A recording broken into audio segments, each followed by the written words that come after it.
Saudações, sou Ari. Todos aguardamos ansiosos o que ocorre na Venezuela agora. E quero falar com vocês sobre um tema que conecta diretamente Israel com o que está acontecendo lá, naquela parte do mundo.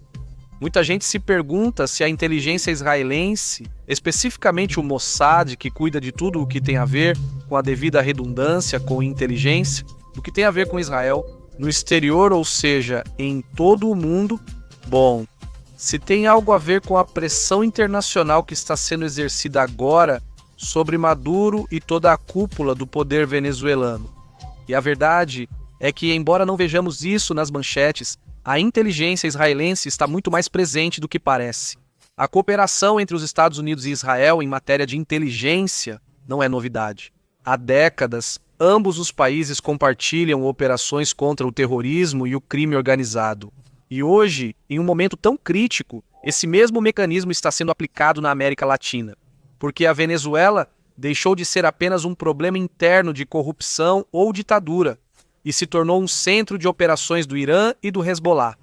O que isso significa na prática? Que os mesmos grupos que atacam Israel a partir do Líbano também financiam suas atividades através do narcotráfico na Venezuela. Hezbollah não só dispara foguetes no Oriente Médio, mas também lava dinheiro, gerencia rotas de drogas e usa a Venezuela como plataforma para sustentar sua máquina. E é aí que a inteligência israelense ganha um valor enorme. Identificar essas redes, seguir suas conexões e fornecer a Washington as informações que permitem construir um caso sólido. A própria embaixadora de Israel na Costa Rica afirmou isso abertamente. Hezbollah e grupos radicais iranianos operam na Venezuela, Nicarágua e Bolívia, financiados por Teherã. Não é uma teoria, é uma realidade que Israel monitora de perto. Por isso, mesmo que nos meios de comunicação israelenses não apareçam relatos sobre operações conjuntas, sabemos que existe uma cooperação muito estreita com os Estados Unidos para conter essas ameaças. Resumindo, a Venezuela não é um tema distante para Israel. O que Maduro negocia com o Irã ou o que o Hezbollah movimenta nas selvas da América do Sul acaba repercutindo na segurança de Israel. E que cenário? O trabalho da inteligência israelense se torna fundamental para desmantelar redes que, mesmo parecendo ocultas, alimentam conflitos a milhares de quilômetros de distância. E já sabemos tudo o que está vindo à tona, tudo o que está sendo revelado sobre o narco-estado, como foi declarado sobre Maduro e companhia. A forma mais inteligente com que os Estados Unidos conseguiram intervir na Venezuela não foi com tanques nem com fuzileiros navais, mas sim com leis. E aqui está o detalhe, o ponto-chave que muitos deixam passar. Maduro e toda a sua cúpula de poder não são tratados como governantes. Isso tornaria ilegítimo o que os Estados Unidos pretendem fazer.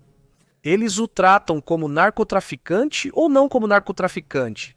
Inclusive, já foi declarado, já chamaram o regime de narco-estado. E isso não é apenas retórica, essa mudança de categoria é conveniente para eles. Imediatamente, eles se tornam alvos judiciais e criminais, não mais chefes de Estado com imunidade. E sob esse contexto, Washington construiu toda uma estrutura legal.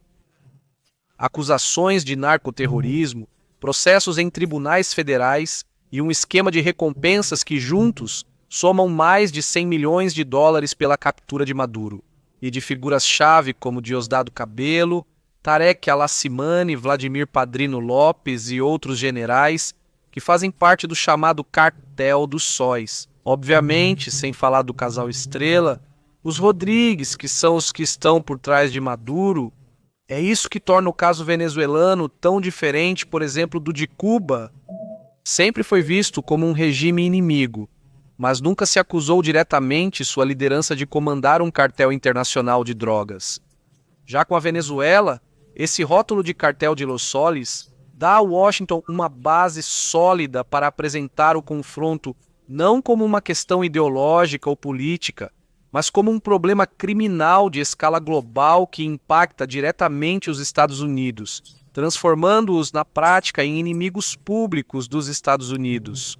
E é aqui que entram as informações coletadas por várias agências de inteligência dos Estados Unidos, aliadas na região, e até mesmo a israelense, que monitora os movimentos do Hezbollah e do Irã, tem papel fundamental na América Latina.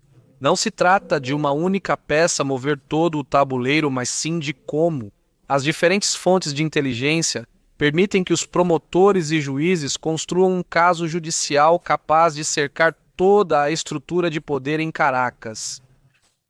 O interessante é que esse esquema legal não só pressiona Maduro e seu círculo imediato, mas também abre a porta para cenários muito mais amplos, desde congelar contas de aliados em terceiros países, até processar judicialmente funcionários quando tentarem viajar para o exterior ou fugir. Em poucas palavras, é um cerco internacional que vai se fechando cada vez mais, sem necessidade de disparar um único tiro. Nas últimas semanas, os Estados Unidos montaram um cerco que não pode ser ignorado. Um desdobramento militar inédito. Não é uma invasão declarada, mas sim um desdobramento militar que, passo a passo, foi cercando a Venezuela, ou melhor, a cúpula do narco-estado de Maduro. Em 14 de agosto, o Pentágono anunciou a operação. 3 destroyers aviões de patrulha P-8 Poseidon e um submarino de ataque da Marinha foram enviados ao Caribe. A esse se somam esquadrões de aviões de guerra F-35 e F-18, realocados em bases no Caribe e na América Central, reforçando a capacidade de dissuasão aérea e deixando claro que não há apenas vigilância marítima, mas também supremacia no ar. Aviões que levariam 35 minutos para chegar à capital da Venezuela. Em 20 de agosto ocorreu a segunda onda. Parte para a região o grupo anfíbio liderado pelo porta-helicópteros United States Ship Ujima, acompanhado pelo United States Ship San Antonio e pelo United States Ship Fort Lauderdale. Chegaram com mais de 4.500 efetivos, incluindo 2.200 fuzileiros navais da 22ª Divisão, que é o grupo de elite especializado em incursões, como, por exemplo, entrar para capturar alguém e retirá-lo caso assim desejem. Todos eles prontos para operações rápidas a partir do mar, evacuações, ataques de precisão, controle de costas e apoio aéreo aproximado com seu próprio esquadrão embarcado. Em 25 de agosto foi anunciado um reforço. Juntam-se o cruzador United States Ship Lake Erie e o submarino nuclear United States Ship Newport News, elevando ainda mais a capacidade de mísseis de precisão, mísseis que são capazes de entrar pelo vão de uma janela, defesa antiaérea e dissuasão submarina. Esse desdobramento não acontece no vácuo, é claro. Em Aruba e em Curaçao funciona um centro de coordenação aérea com o Comando Sul. Em Porto Rico, Guarda Costeira e Aviação Militar reforçam o controle marítimo e aéreo. E na Guiana, os exercícios militares deste ano consolidaram a cooperação bem ao leste da Venezuela. Bem ali, coladinho. Em conjunto, isso significa que os Estados Unidos podem reagir em questão de horas, se não minutos, com um raio de cobertura que praticamente cerca Caracas. Se formos para a prática, o que aconteceu agora mesmo é que toda a travessia das embarcações, tanto por cima da água quanto por baixo, com os submarinos, feitiços que fazem para enviar seus produtos pelas rotas marítimas desde as costas venezuelanas até o centro da América e de lá para os Estados Unidos. Ficou totalmente cortado. Literalmente, toda essa cúpula e todos os eixos, todas as engrenagens de todo esse sistema, de todo esse cartel, estão sendo perdidos diariamente milhões e milhões de dólares, porque simplesmente a mercadoria não passa. Por ali, com todo o aparato, tanto dos navios quanto dos submarinos norte-americanos, não passa nem um golfinho sem que eles detectem. Enquanto isso, o regime de Maduro tentou mostrar força, movimentou 15 mil soldados para a fronteira com a Colômbia e voltou a falar. De 4 a 5 milhões de milicianos patriotas prontos para defender a pátria. Mas há um detalhe que não se encaixa. Nas últimas eleições, foram pouco mais de 3,5 milhões de pessoas que votaram em Maduro. Se realmente está entregando armas a milhões, inevitavelmente está armando também os opositores e a própria população civil que não o apoia. Uma medida que, se for assim, é absolutamente irresponsável e que, mais do que força, reflete evidentemente um quadro de total desespero. Sem contar as imagens nas redes sociais, onde tudo acaba ficando muito ridículo. A veracidade desses números é duvidosa. As imagens que mostram os supostos cidadãos se inscrevendo nas milícias parecem mais propaganda do que evidência real. Isso nos leva a outra questão: o quanto da resistência que Maduro mostra é realmente uma força efetiva? E quanto disso é só uma tentativa de disfarçar a fraqueza diante da superioridade militar dos Estados Unidos? Muitas pessoas têm uma grande dúvida: por que não ir atrás de Cuba? É de lá que tudo isso é controlado? Bem, Havana tem sido o centro nervoso da inteligência e da assessoria política do chavismo desde os tempos de Hugo Chávez. Todos sabemos disso, é inegável. Mas a diferença é que a cúpula cubana nunca foi formalmente acusada de liderar um cartel internacional de drogas. Por outro lado, a cúpula venezuelana é sim acusada de narcotráfico e terrorismo, o que dá aos Estados Unidos uma base legal muito mais sólida para poder agir de forma determinante. No final, o que poderia acontecer é que isso seria simplesmente um jogo de dominó, expresso no sentido de que, no momento em que cair a cúpula que controla todo o dinheiro, a cúpula de chaves para todo o cartel, de fato, indiscutivelmente, isso vai ter repercussões em Cuba. E aí veremos então como os assuntos serão conduzidos nesse momento, com o que restar do regime de Fidel estabelecido ali. Bem, outra pergunta inevitável: é legal que os Estados Unidos possam intervir assim na Venezuela? Do ponto de vista do direito internacional, não é permitido intervir em um país dessa forma. Mas Washington não fala em intervir em um país soberano, fala em perseguir criminosos internacionais. Aí está o truque. Essa mudança jurídica é o que muda tudo, porque já não se trata de invadir a Venezuela para buscar um presidente, mas sim de capturar narcoterroristas com mandados judiciais e recompensas milionárias sobre suas cabeças. E aqui tem outro fator ao qual muitos recorrem, que é que para os Estados Unidos e, bom, para muitos países, quem é o presidente legítimo é Edmundo e não Maduro. E toda essa intervenção foi feita solicitando permissão ao presidente que os Estados Unidos aprovam como o presidente legal, ou seja, Edmundo. Eu sei que muita gente pode não concordar com isso, e não se trata de se alguém acha bom ou se outro acha ruim. Se trata do que é legalmente possível, e isso é possível. Quanto aos vizinhos, Petro, na Colômbia, disse publicamente e sem nenhum constrangimento que o cartel dos sóis não existe. Tudo bem, pode ser que não exista como nomenclatura, mas negar a existência de que há um cartel, chame como quiser, pois circula não só na Venezuela, mas também na Colômbia. E que, é preciso dizer, é de onde sai 90% do pozinho branco que chega até os Estados Unidos. Bom, isso é outra coisa, isso é realmente algo descarado. Com essas afirmações, Petro só acaba ficando do lado de Maduro e, na prática, expõe a Colômbia a uma cumplicidade. Isso pode custar caro se, futuramente, forem provados vínculos entre Caracas e organizações criminosas internacionais. Uma vez que tudo isso chegue aos tribunais, o presidente do Brasil declarou que o país não reconhece Maduro como presidente legítimo, pois ele nunca apresentou as atas das eleições. Uma mensagem clara de que o Brasil prefere não se envolver e manter distância do regime chavista. Em um momento tão delicado diante de sua iminente queda, aqui todos começam a virar as costas para o regime da Venezuela. Outra pergunta é se tudo isso vai acabar em uma intervenção militar de fato, ou se faz parte de um show político. Porque, embora o deslocamento de navios, aviões e fuzileiros navais seja totalmente impressionante, além disso, pense no gasto econômico que isso exige dos Estados Unidos. Também acontece em plena campanha eleitoral lá nesse país. E aí surge uma grande dúvida: o que vai acontecer? E se isso for percebido como um espetáculo eleitoral de Trump? Ou seja, se nada acontecer, isso poderia se voltar contra ele se não houver um desfecho. Claro, obviamente que sim. Se isso for simplesmente um show e mais uma bravata, como muitos chamam do presidente Trump, isso evidentemente seria um desastre para ele. Todas essas são perguntas que não têm uma resposta imediata, mas que mostram que a Venezuela hoje não é um caso isolado. Está no cruzamento entre Washington, Havana, Caracas, Bogotá, Brasília e até Jerusalém. E tudo isso faz com que seja um tema muito maior do que parece à primeira vista.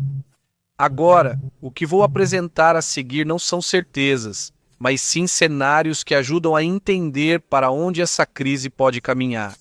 Não estamos falando de um único desfecho, mas de vários caminhos abertos, cada um com riscos e consequências diferentes. No final, então, vamos olhar para onde tudo isso nos leva.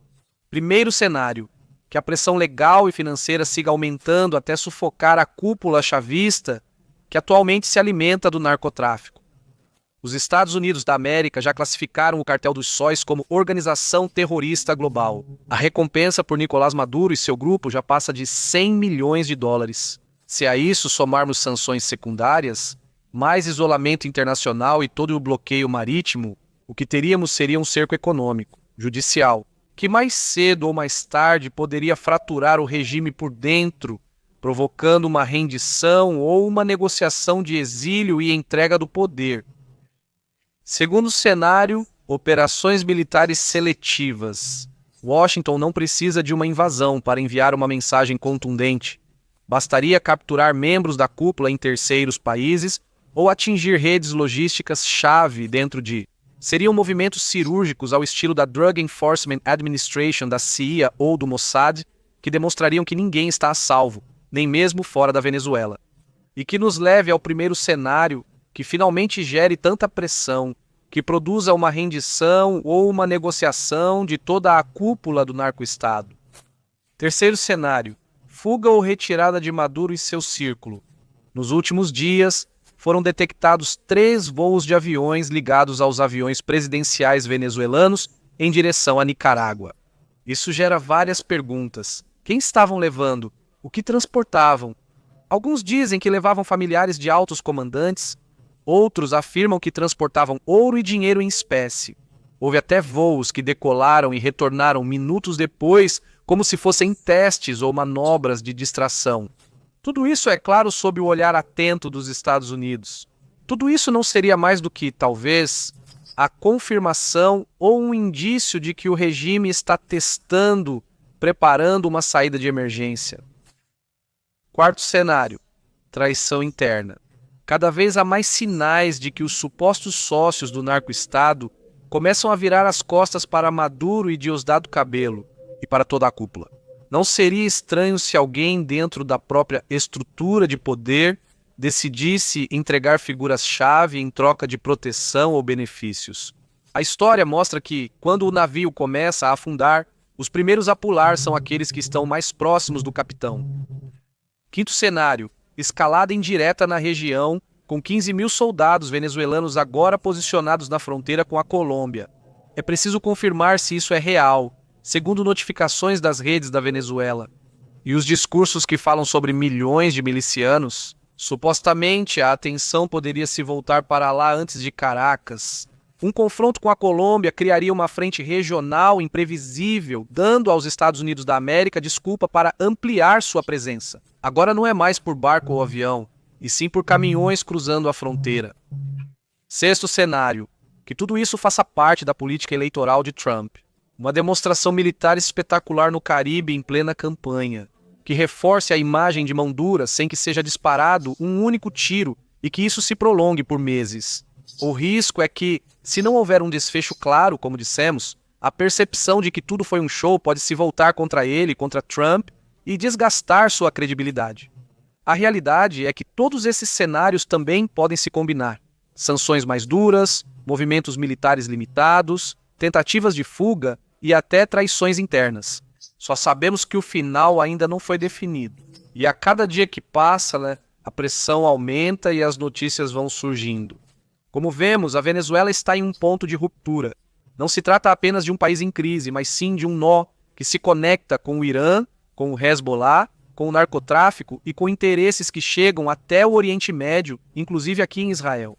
O que acontecer lá vai marcar inevitavelmente a política regional e global nos próximos meses. E claro, vai marcar o futuro da Venezuela e dos milhões de venezuelanos que agora mesmo fazem uma força maior do que em uma Copa do Mundo, para que este seja o tão esperado fim desse câncer que os levou ao exílio enquanto o resto de seus compatriotas agoniza no que resta do país. E diante desse cenário, é natural que todos nós façamos perguntas. Até onde os Estados Unidos estão dispostos a ir? Será que a justiça internacional vai derrubar a cúpula chavista, uma traição interna ou uma operação militar? E o que acontece se, no final, tudo isso não passar de um espetáculo eleitoral? Bem, deixem a opinião de vocês nos comentários e eu adoraria poder ler. A Venezuela já não consegue mais evitar o escrutínio internacional. E a cúpula que hoje se agarra ao poder sabe que a cada dia tem menos margem. O tempo dirá se eles cairão pela pressão externa, por divisões internas ou por sua própria fuga desesperada.